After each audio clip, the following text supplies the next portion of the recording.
Yo, big dog in the building. Listen, big up yourselves for everyone that's tuning in. Arsenal Sunderland game just finished. Arsenal did the business 3-0. Watched the game. It was a tight game, yeah. I can't lie.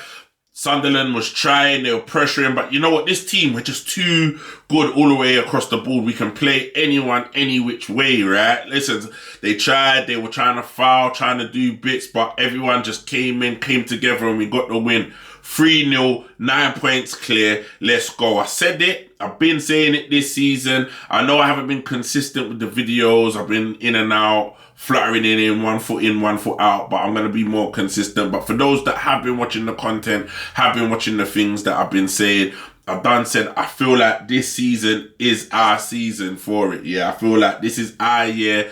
This is for us to go out there, win it.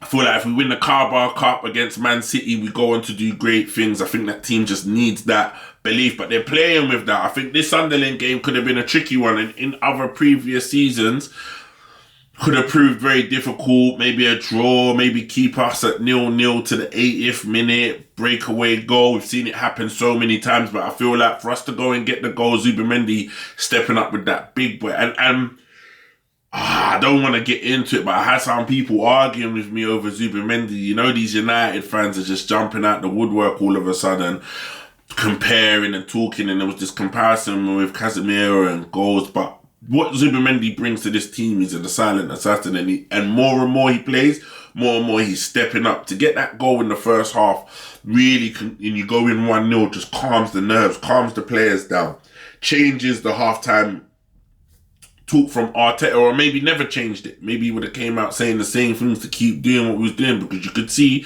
there was going to be chances. We was pushing, we were winning corners, we was doing a lot in that first half. So to get that goal, and what a fabulous goal it was, driven right across goal, like bottom corner, hit the post and in, the ball was rolling across his body, the techers on it, everything, big boy goal. That one is going to go under the radar. People ain't really going to talk about it because it's Arsenal and how dope that goal was, but yeah, the technical ability to drive it hard and low and to squeeze that in, what a player, what a goal. And that just gave us what we needed to go into the second half with a little bit more confidence. I feel like even the changes Arteta made, he made the right changes at the right time, bringing on Martinelli and Gyokeres at the right time, and even just Havertz. Like, I would have maybe started with Gyokeres, but listen, it worked out. When I looked at the lineup and I saw Jesus in there with Havertz in the 10 and whatever. Like, listen, I like Havertz being in the 10, but I prefer him being in the 10 with Gyokeres in front of him, because the thing you have with Havertz and Jesus when you play them both together is that they both want to receive the ball. So I think Havertz is better when he has a proper number 9 in front of him than someone like Jesus who's always coming short and doing whatever, especially when you have ball playing players like we do that all want to come to the ball, get on the ball and stuff like that. You need someone that's going to stretch the line, like, and you saw it. Gyokeres came on, stretched the line, got his goal, nice goal, baggy touch for the first bit. But listen, as this guy starts to score more goals and feels like he belongs in this league and feels like he belongs in this team, I still have faith in him to get confident and to start getting the goals, which we're starting to see now. He's on 9 goals, scored 2 goals today. Breakaway goal where Sunderland was pushing up late on in the game. Gyokeres was able, Martinelli was able to break free like he does. We've seen him do that so many times. Breakaway, play the ball, get it to Gyokeres, and Gyokeres to finish it off and do the business. And yeah, so 2 goals for the Gok. You know what I mean? And it was just a solid all round performance. Saliba and Gabriel, just 2 immense centre-backs that we have, and we are grateful and very lucky to have them. I feel like Calafiori still trying to find himself, few mistakes, gave the ball away, and Capie came on late in the second half to kind of shore that defence up, which he did. He made a few blocks, got in nice positions, linked up well with Trossard, and Eze had a few chances as well, came on late. And I feel like Eze is one of those ones, he will integrate into this team. He's been in the team a season now, and still, but I feel like he's still trying to find his feet. I feel like Arteta's asking more of him, which he did in the press conference a few weeks ago, for him to step up. Obviously, Odegaard's injured at the moment, but I feel like even with the injuries that we do have, Saka out and Odegaard out, we've got the players now to be able to fill in and make the difference. And you could see that today, like Madueke, love Madueke. And this is the thing, like, another man's trash is the next man's treasure. Like, these Chelsea fans were getting on to us for buying Madueke, saying he's rubbish, that we spent all this money on him. But he's really proven his worth in the way that he's stepping up. And you're almost not missing Saka. And I know Saka's our star boy and everyone loves Saka, but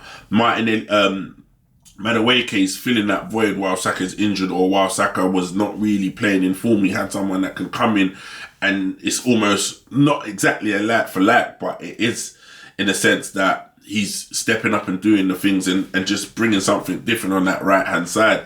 And all the players, you can see they're playing for it. Declan Rice, yet again, immense, cutting out balls, playing passes, being, just being in the mix and making differences and last-ditch tackles. It was just a strong performance all round, which I feel like puts the pressure on City now to go and get a result. Villa dropping points. I got to check where it was 1-1. And they're now getting pressure from Chelsea and Man United. And you talk to Man United fans and they're just pushing. Like, they're...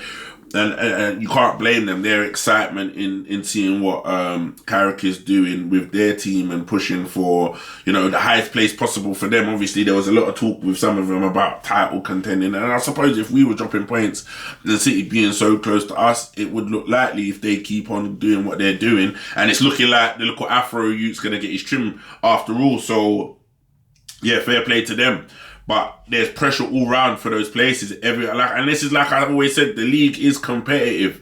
We are in a competitive league across the board. Everyone's saying that, it's the crappiest league and Arsenal winning it in the shittest time possible. And my argument to that is like, no, all the teams have got better. Everyone around us has got good sides, money in the clubs, they can bring players in. You look at Sunderland today, you'd think Sunderland's one of them teams that would go straight down. They got Granit Xhaka out, they got a couple other players out, but they're still able to try and compete, even though the scoreline was 3-0 and we was dominant. But they're a hard team, they're not a soft team, and I feel like they were playing really above their pay grade in terms of how hard they were working. But I feel like this Arsenal team, they just strangle you with pressure, man. They're just so strong. They're willing runners. They just battle. We play every phase of the game, even if it's a throw-in. We have tactics for that, strategy for that, with goal kick, everything like.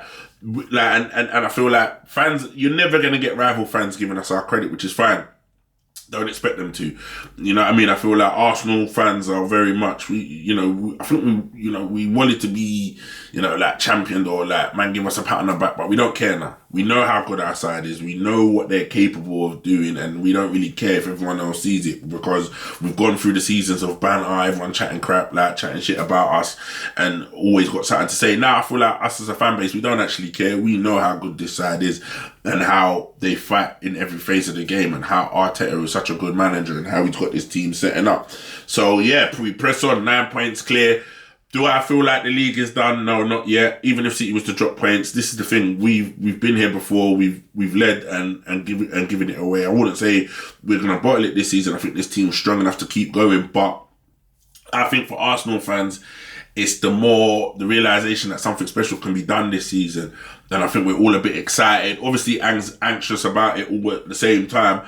But there is a real excitement about what this team can do. And that's my thing. Where I'm at right now, I feel like we can go on to win the league. I feel like, we go and get a result against Brentford on the midweek. And then we start to just keep putting these points on the board. It just keeps on putting pressure on these other teams. And I feel like this City this season isn't built to go on a run where they're going to go and win 10. Where they're going to go on a trip. See, like how Man United are now just building up that head of steam and winning these games. I don't feel like City have got it in them to do it. Yes, they're capable. But I think with their defence, obviously Ruben Diaz is back. They got Mark Gay, so they'll be a lot stronger. So when they go into this Liverpool game, they're going to go in with a better back four than they've been playing the last few games. But I just don't see them having that energy to go on it. I just feel like I feel it's our season. I feel it's our time. And it's just a case of what more can we go on to do. I think if we can win the Carabao Cup, that would just be a beautiful setup for everything else that can come this season. Still in the Champions League, still in the FA Cup. And and this is the thing. You mentioned quadruple and everyone will be like, these man think they're going to do the quadruple and all of this. Listen, I'm not mentioning it, but it's there, innit? We're still in everything. I just feel like if we can achieve more this season, it will be lovely, and we seize on that opportunity while we have such a strong team to be able to do it. So I'm looking forward to what's going to come. I'm looking forward to how this team's playing. I'm excited.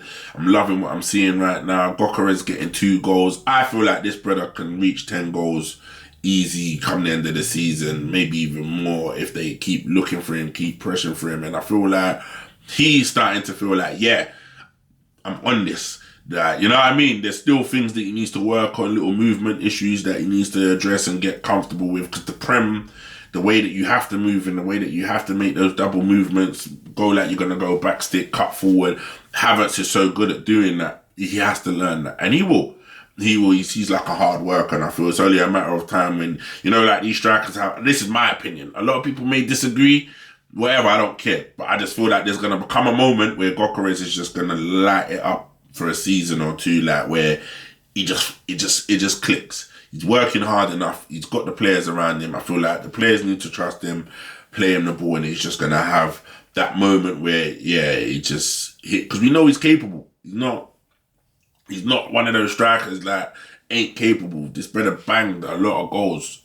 Yes, penalties as well, but he knows how to find the back of the net, and he's showing that. Even the goals he scored today, tapping, but even the one that he set up for himself, lovely finish. He knows, and that's the thing. We need that player that's in the box that's going to bang those goals, and he is fully capable of being able to make the difference. And another thing I will say as well is that sometimes you bring a player like that in for these type of games that, when you really think about it, that second goal kills the game off.